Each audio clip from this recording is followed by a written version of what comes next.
দেখেন, আপনি আমার নিয়ে মন্তব্য করবেন,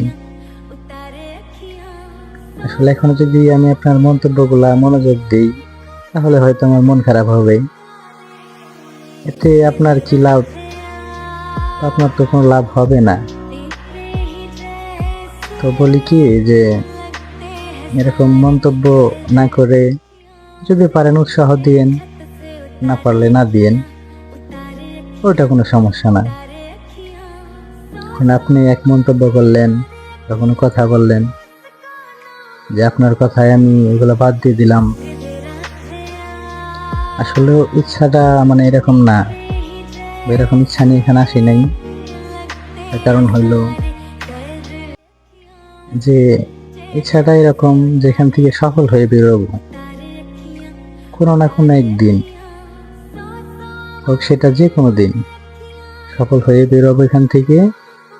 আর আপনি যতটুক সমালোচনা, টিটকিরি বা কটু কথা যতটুকু বলতে পারেন বলেন, এতে আমার কোনো সমস্যা নাই।